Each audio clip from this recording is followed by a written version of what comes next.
So far this hour, we've talked a lot about the Clinton campaign, about transparency, about public perceptions, but many of the same transparency questions also apply to the other candidate in this race, and that's why I want to talk with my next guest. Trump campaign surrogate Steve Cortes is with us. He's also a part of Trump's National Hispanic Advisory Council. Hi, Steve. Thanks for having me. Let's start with the obvious. Our First Read political team today, they wrote in their memo, while we are deservedly critical of Clinton and her campaign here, it's worth remembering that Donald Trump hasn't been so transparent either. In fact, he's the least transparent presidential nominee in modern times. They bring up not releasing his tax returns, not releasing a 4-paragraph, essentially, doctor's note, and not any more information than that. Your campaign manager, Kellyanne Conway, hit Clinton for not being transparent, but don't the same rules apply to Donald Trump? You know, of course, the same rules do apply. And I'll tell you, both candidates are at an advanced age to be running for presidency. And so I think it's fitting that there be a lot of disclosure when it comes to the medical issues. Donald Trump has said that he's going to disclose. And this week, so we have it coming in coming days, another network reported it's going to be on Dr. Oz's show. I didn't confirm that yet with the campaign, but that he will, from a very recent physical, be providing a very detailed profile of his health picture. And the only thing I can tell you of his health, and I'm certainly no doctor, but I'm astounded at the schedule that he keeps up for a 70-year-old man. He works round the clock. I don't know when he sleeps. He seems incredibly healthy to me, but the people don't deserve my opinion on that. They deserve medical opinions, and they're going to get it. When exactly will we see more information on his medical history? Not just that letter that we got before from his personal doctor said he's in good health, but it didn't talk about his history. There was certainly not nearly the level of detail that we have about Hillary Clinton. We were just talking about her history of blood clots in the last segment. When are we going to get that level of detail from your candidate? Right. We're going to get it this week, and I believe it will be Thursday, but it's within days. And I agree. That letter that we furnished previously as a campaign is not comprehensive enough. There's going to be a lot more coming out.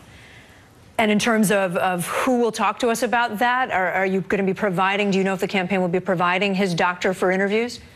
You know, that I don't know yet. But again, you know, we promised full disclosure in this regard, and we're going to follow up on that. I think it's incredibly important. By the way, in terms of transparency, you know, I would take issue with that report that Donald Trump has not been a transparent candidate. He has lived his life very much in the public eye. He's never held public office, but he has been in the public eye for decades. Well, but we don't have his tax records. We don't have a lot of his financial records. We don't have the kind of disclosure we've had in previous presidential races from other Republicans.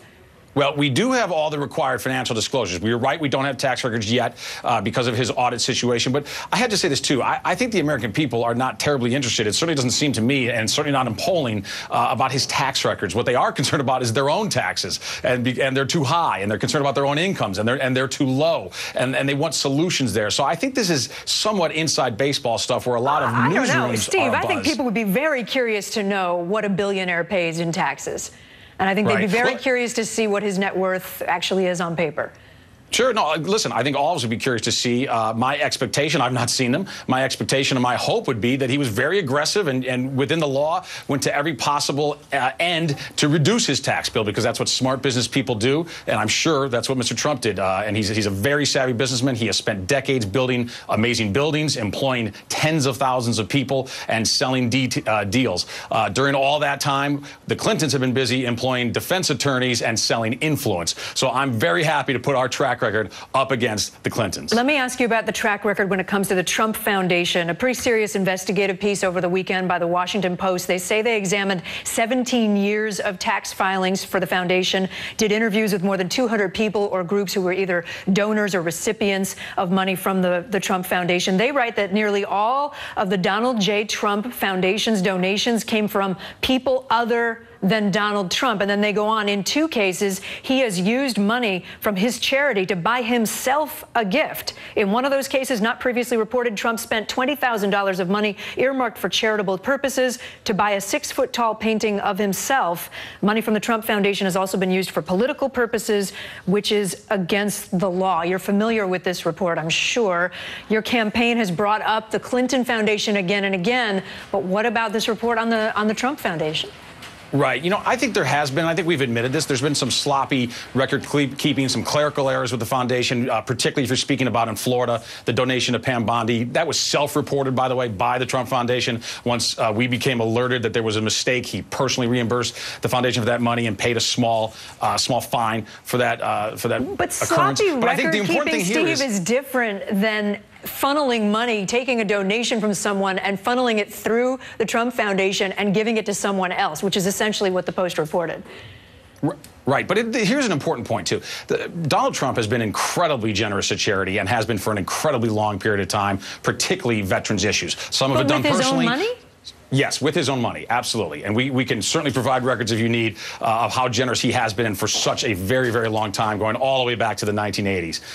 And so he has a great track record of benevolence and generosity personally in charity towards veterans particularly. But this is, I think, also important. Even if there was some sloppiness in record keeping and clerical errors in his foundation was never used as a vehicle to sell influence. Quite the opposite. And he had no influence to sell because it wasn't in public office. The Clinton Foundation, on the other hand, was a slush fund, effectively, operating on behalf of the Clintons and their cronies so that they could live a lifestyle that they could have never afforded. They gave away a very paltry portion to actual charitable. They spent $50 million on travel. I mean, what kind of a foundation does that? So I'm happy to go foundation versus foundation, Trump versus Clinton. Were there some mistakes on the Trump side? Sure, but they were very minor. And the Clinton Foundation, for the record, is disputing some of the facts that you just, or some of the things that you just said about them. But we're going to have to leave it there. Steve Cortez, Trump campaign surrogate, thanks so much for being with us. Thank you. Let's go out to Ohio, where Tim Kaine is speaking right now. Just say, okay, here's the situation. But I